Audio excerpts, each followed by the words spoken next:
You know, a lot of places do a lot of different things at graduation. Instead of having an outside speaker come in, what we do at PC is have an outstanding senior, the outstanding senior who is selected by their peers, speak and have our Professor of the Year speak at graduation. And we're continuing that today. Our first speaker today will be Lance Harvey, the outstanding senior. You can start walking up here. And Lance was born and raised in the suburbs of Atlanta. He is the son of Mr. and Mrs. Broxton Harvey Sr. and his twin sister, Brittany. And I know they're here, so y'all need to stand up. Where's the family? There they are.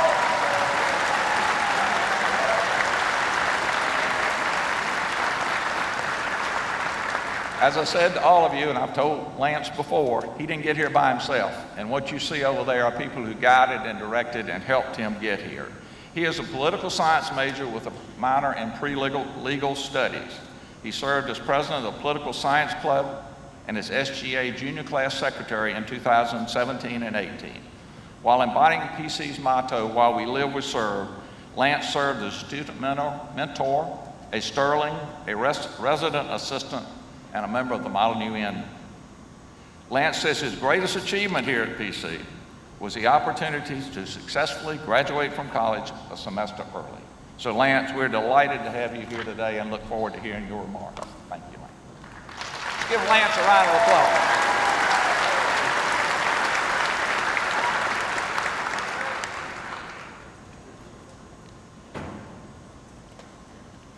Thank you. Good morning. Good morning. Before I begin, I would like to acknowledge several individuals here in attendance today. First, I would like to recognize President Staten. President Staten, the class of 2019 shares a distinct connection with you. During the opening convocation of 2015, you were inaugurated as president the same day my class signed the honor code to join the Presbyterian College family. This special connection will forever make the class of 2019 President Staten's class. Thank you.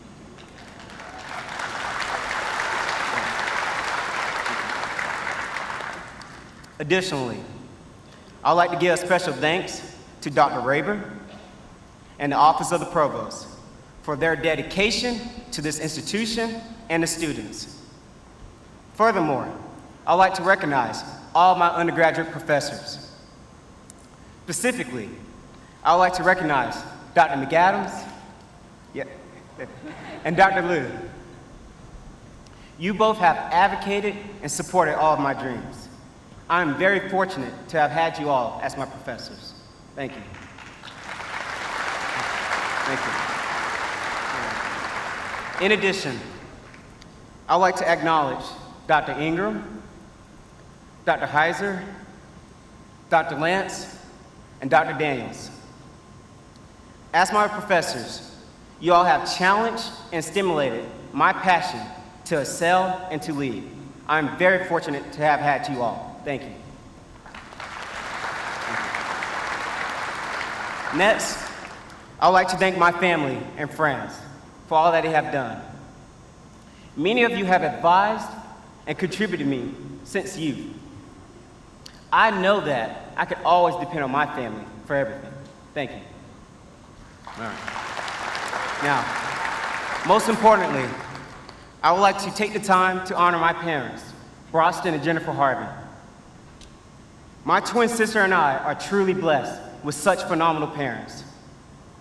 I would like to thank you both for your hard work, sacrifice, and loving guidance.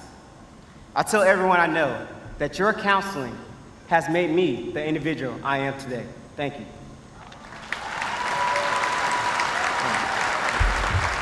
All right. Now to my fellow class of 2019. Yes, this is your turn. I congratulate everyone on graduating from college. This is a momentous milestone that you all should be very proud of achieving. Now, let's be honest, the road was not always easy, but you have all earned your seat at the ceremony. Now, let me repeat that to everyone in attendance. The road was not easy, this is from a student perspective, but we have all did we needed to make it to this ceremony. Personally, I have enjoyed building relationships, studying, and debating politics with many of you. I will always cherish the many bonds and memories we all share. My classmates, I have witnessed the many talents and gifts you all possess. I am sincerely honored to be a part of such a remarkable and multifaceted class. Now, approximately 4 years ago, we all decided to make the Presbyterian College our home for various reasons. Many of us selected Presbyterian for the prestigious reputation. Many of us selected Presbyterian for our Division I athletics or the opportunity of scholarship. Perhaps several were attracted to the fine liberal arts education with a central Christian worldview. Many of us can vividly remember the minute we stepped on campus for a life-changing tour. Like myself, you all walked beside the beautiful green lawns. You all were underneath the grand oak trees. You all crossed the thresholds of the academic halls, and you envisioned Presbyterian College as your home. Now, regardless of our various motivations, socioeconomic backgrounds, and cultural identities, we have all contributed to our PC experience. It seemed just like yesterday that we entered the Blue Hose family of naive freshmen and began a new chapter in life. The goal of our PC experience was to reveal the paths to our future vocations and professions. My classmates, some of you had clarity of what major to take. Many of you understood the necessary class requirements. In your transition, you probably had a familiar high school friend or peer that you recognized. All these reasons brought you comfort on your vocational journey. Now, for others, your vocational journey could have been less than clear. Early in the process, many of you experienced confusion and frustration. As undergraduates, you either switch majors, battle with multiple interests, face paramount adversity, or even stressed over finances. Like myself, you could have been an in and out-of-state student in unfamiliar territory. Perhaps you were a student athlete trying to balance sports and proceeding your academic career. Possibly, you were a first-generation college student, and you constantly felt the pressure to achieve and not to fail. Nevertheless, to succeed at Presbyterian College, you all had to find your path. Moreover, I want everyone to know that you were never alone in your journey. You had a class of like-minded peers and an entire Blue Hose family dedicated to your success. Now, what I believe to be thematic of our PC experience and even life is the word investment. Now, I promise that this is not another lecture in economics. Nevertheless, when reflecting on our Presbyterian College experience, the term investment is a symbolic metaphor. Investment is not only metaphoric of developing the minds of students, but investment is also symbolic of our future. I would like to emphasize the message, not only to my class, but also to everyone in attendance here today. To achieve success in life, I have discovered that we must continue to invest in ourselves with being our future, continue to invest in the success of others, and continue to invest in your relationship with the Lord. Now, in our strive toward lifelong success, we must first continue to invest wholeheartedly into ourselves. Now, let me be clear. I'm not advocating you all to be selfish, no, but to seek constant growth as individuals. My class, there will always be a new subject or skill to learn. There remain hidden traits and abilities to reveal within ourselves. There will always be new opportunities to do and become more. We must continue to invest in our rewarding future. My classmates, I know that perpetual growth is not always easy, but I know you all are capable. I ask you all to remember this. The moment we committed our integrity to the honor code and entered the halls of Neville, we were all dedicated to our success. As students, we were evaluated on the merit of our academic achievement, athletic prowess, service to our community, distinctive leadership, and the countenance of our character. I have seen our class prevail and establish unprecedented levels of academic achievement. The class of 2019 has left many legacies and established everlasting memories. Due to our invested efforts, we have matured into the scholars and leaders of today. My classmates, now is the time to invest into your future. As PC graduates, the purpose of a liberal arts education is the mental, physical, and spiritual empowerment to become meaningful members of society. Continue to invest and apply your knowledge in all your endeavors. Now, those who know me understand that I'm a strong proponent that everything happens for a reason. Each individual conversation, each encounter, and every opportunity that arises matters. I am confident that the invested efforts of the class of 2019 will transcend to influence the nation. Second, I'd like to expand on the importance into investing into the lives and success of others. Now, when discussing this concept, I often think of the butterfly effect. Now, to summarize this effect, the smallest action can create a large impact.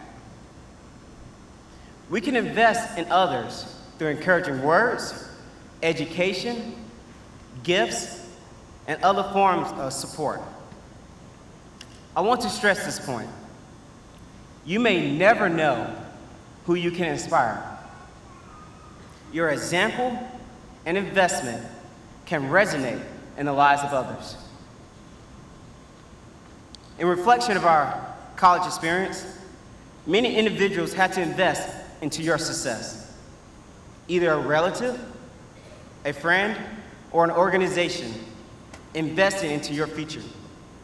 Whether the investment was the time commitment, the family finances, or words of encouragement, someone invested into your studies. It could have been the investment of a mentor or a leader who offered their wisdom and guidance. Perhaps the investment was a professor who not only cultivated, but also supported all of your endeavors. Maybe you attended classes during the day, but someone worked the extra job for you during the night. No matter the circumstances, an investment was made into your college experience. My class, I ask you all to ponder this statement. By an investment, someone granted you the opportunity to be and achieve more in life. You now have the afforded opportunity as graduates to possess the lifestyle you all desire. I challenge you all to continue the investment into the success of others. Briefly, I'd like to share a personal story of my vocational journey and illustrate how peers can invest in the success of others. Now, years ago, I entered Presbyterian College with the ideal plan of majoring in engineering and physics. Now, for those unfamiliar with the disciplines, engineering and physics is extremely difficult. In all honesty, I was a naive freshman. I did not exercise the best study habits. Consequently, I began to study and struggle still academically. I was losing my desire to learn and to achieve. Eventually, I was facing the possible reality of losing my scholarship, receiving a low GPA, and not earning enough credits to be a sophomore. I became a stumbling block on my own personal path of success. This period was very difficult for me. I was confused, and my future seemed unsure. I began to debate college and questioned the Lord's ultimate plan for my life. Now, fortunately for my situation, individuals were willing to invest themselves into my success. Many recognized my academic potential and capability. My close roommate, Mr. Andrew King, he was the first to confront me. He pressured me towards academic success and vocational success. As a friend, he challenged me to study, to open my mind, and to explore all my strengths. He encouraged me to achieve academically, to utilize my campus resources, and most importantly, to trust in the Lord for guidance. Mr. King and I began to have personal Bible studies, and one scripture that resonated with me was Proverbs 3:5-6. The verse reads, "Trust in the Lord with all thine heart, and lean not unto thine own understanding. In all thy ways acknowledge him, and he shall direct thy paths." From that semester onwards, I transformed as a student. I no longer questioned my situation. I took ownership of my life without any complaints. I began to invest into my studies and was introduced to the magnificent major of political science. I became passionate about learning and achieving academic success. I consistently took the maximum amount of credit hours and trusted in the Lord to guide my path. As a result, several obstacles were removed from my vocational journey.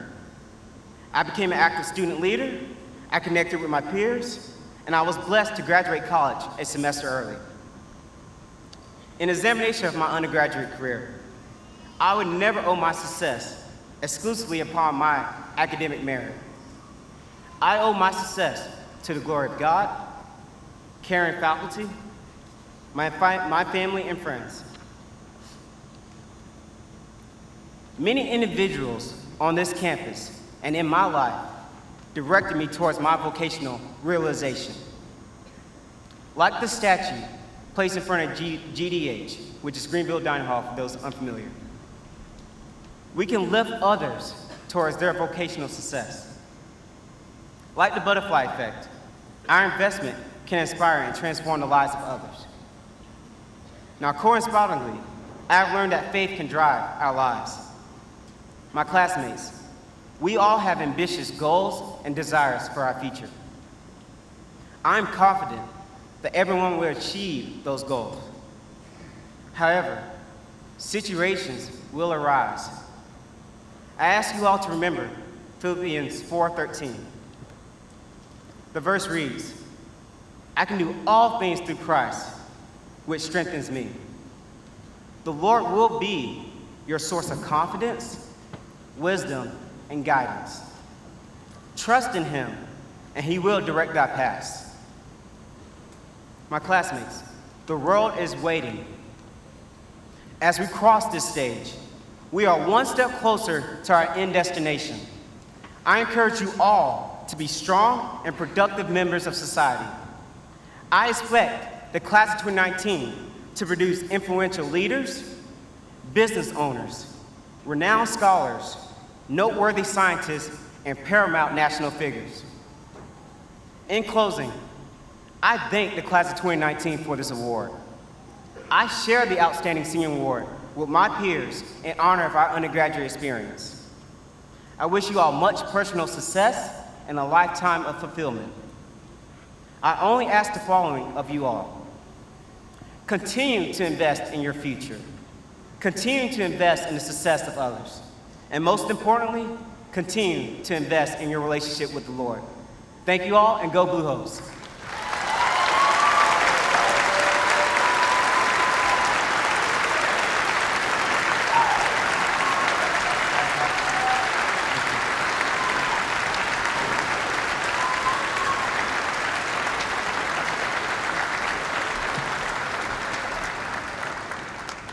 Mr. and Ms. Harvey, thank you for sharing Lance with us. He's a great young man. Lance, thank you for your comments. Next, we're going to hear from our Professor of the Year, Leslie. You can come on. This is selected by the South Carolina Independent Colleges and Universities And Ms. Leslie Preston is a professor of theater and is this year's Professor of the Year at PC. Come on. We've got a stool up here for her, so we're trying to make sure we get it over here for her. Leslie joined the faculty in 1991, developing and teaching multiple courses in theater design and theater history. Her students have successfully pursued graduate degrees and a number of works professionally in theater design.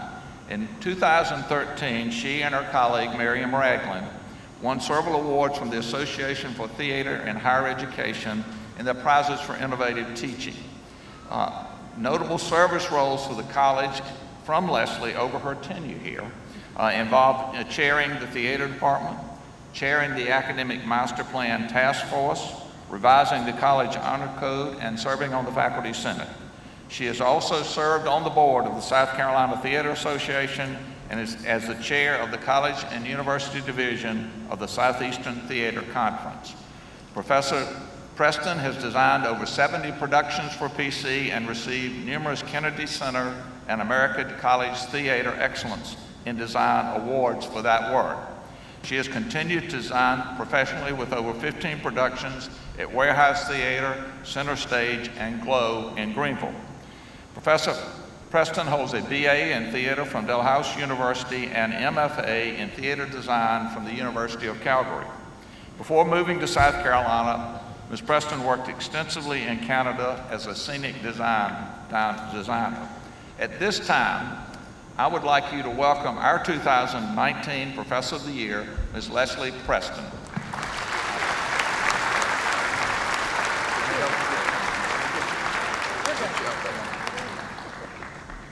There, now I'm tall enough. Aren't you lucky? 3 speeches in a row.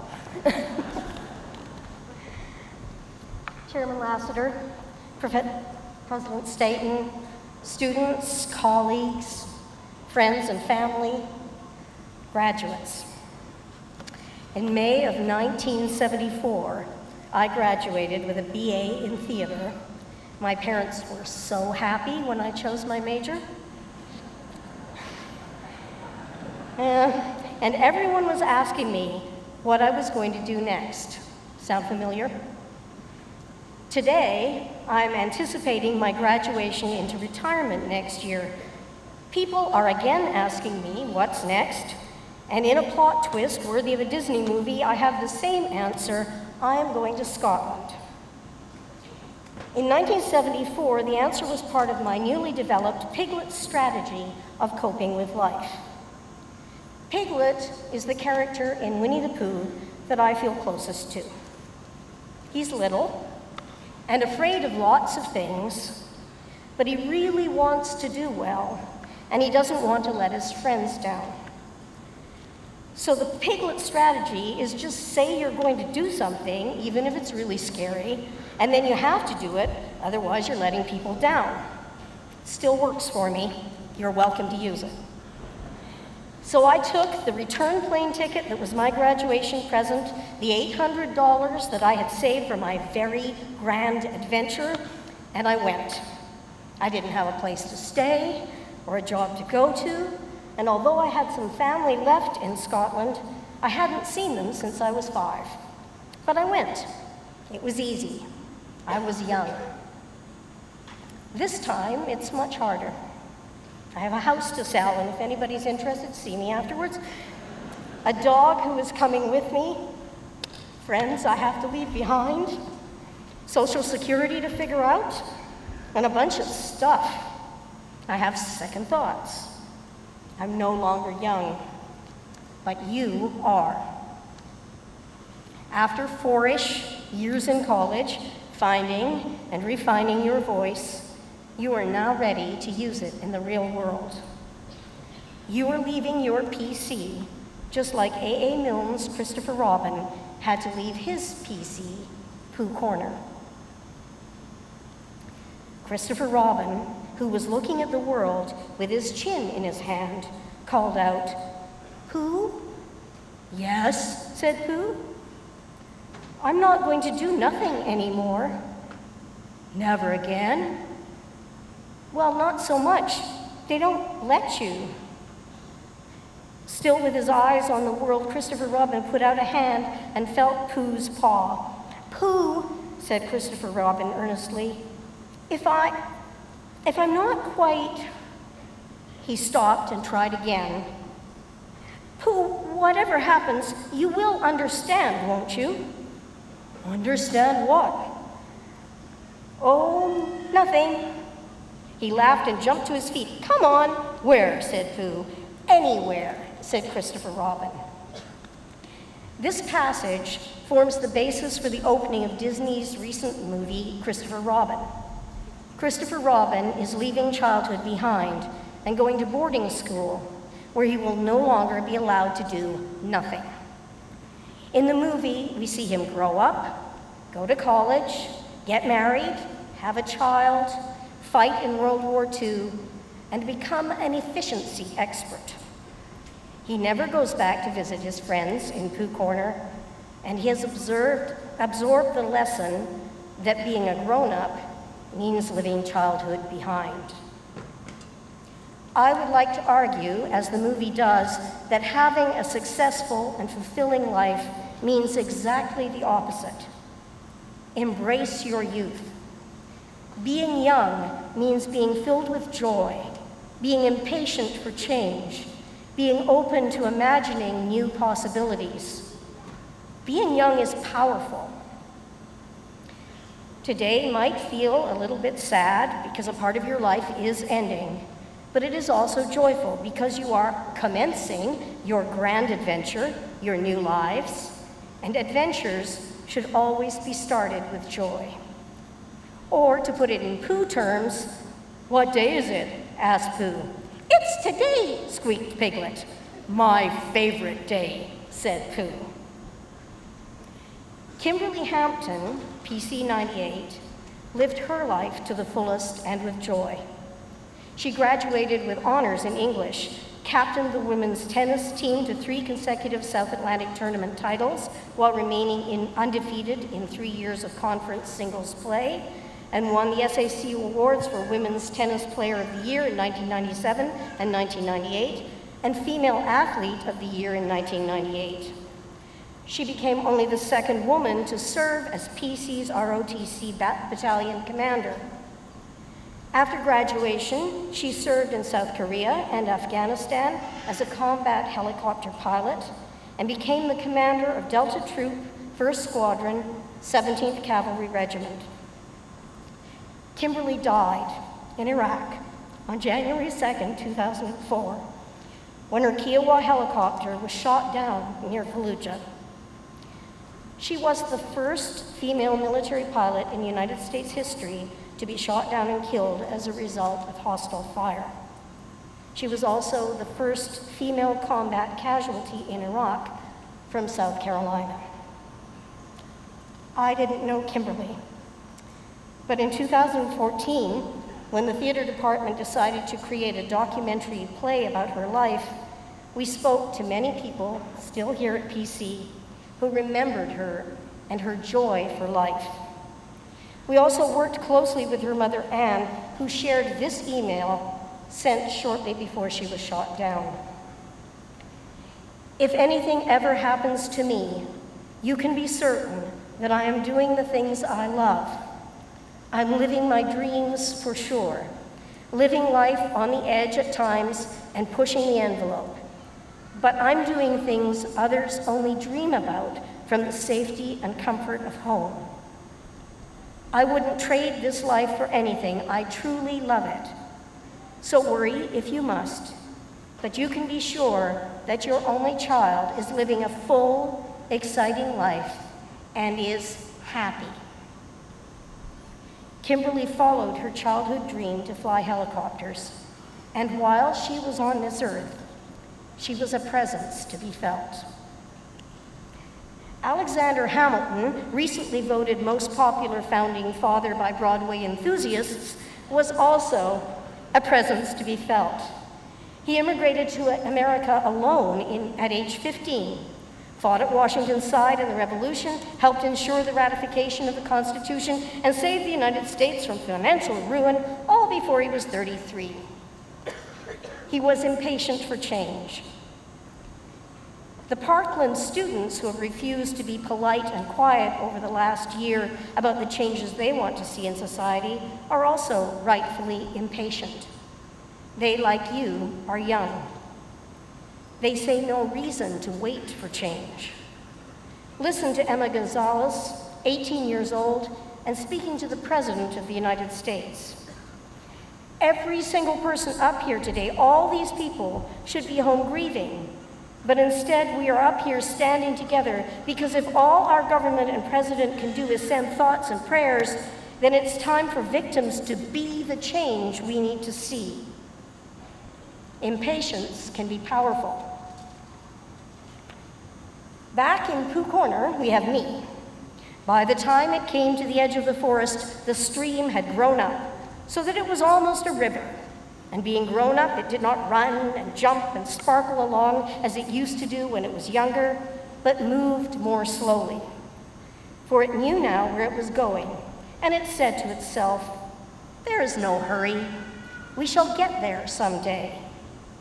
And you, but all the little streams higher up in the forest went this way and that, quickly, eagerly, having so much to find out before it was too late.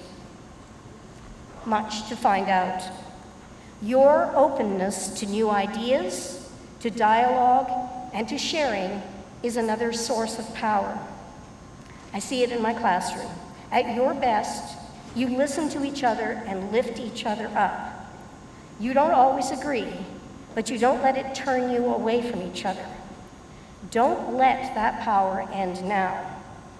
To quote Ariana Klein, another of the Parkland activists, everybody right now is so stuck on what they believe that they're not even listening to what other people believe. We need to listen to the other points of view. The solution is not going to be a singular thing. It's going to be multifaceted, and it's going to be created by a collection of different people working together. And this is not just Parkland anymore. This is America. Your youth, your joy, your impatience, your imagination, these are our hope for the future. No pressure. So piglet up and own it. Now, right here, is the time to believe in your power to change the world, as President Obama called us to do in his farewell address. Listen to his words.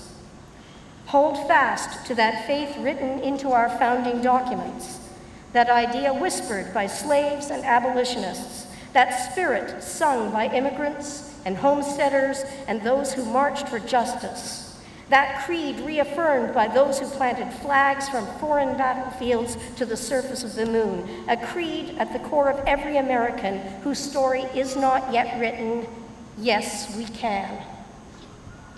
Or to put it another way, now is the time to rise up and be just like your country, young, scrappy, and hungry, and not throw away your shot. Thank you. I hope that you can hold on to the joyous momentum of impatient youth for a long time. And if you occasionally need help, PC will be here, your Pooh Corner, ready to reunite you with your youthful self. Isn't that what homecoming is all about? For A.A. Milne reassures us that wherever they go and whatever happens to them on the way, in that enchanted place on the top of the forest, a little boy and his bear will always be playing. In the words of Nobel laureate, and who saw that coming, Bob Dylan, may your hands always be busy, may your feet always be swift, for you have a strong foundation when the winds of changes shift. May your heart always be joyful, may your song always be sung, and may you stay forever young, forever young, forever young. May you stay forever young.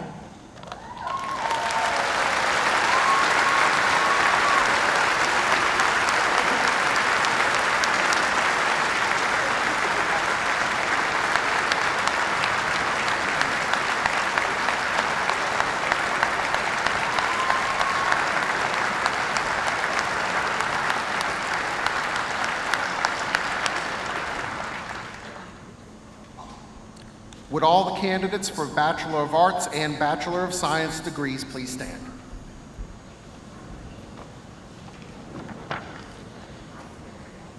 Chairman Lassiter and President Staton, I'm delighted to present to you the graduating class of 2019.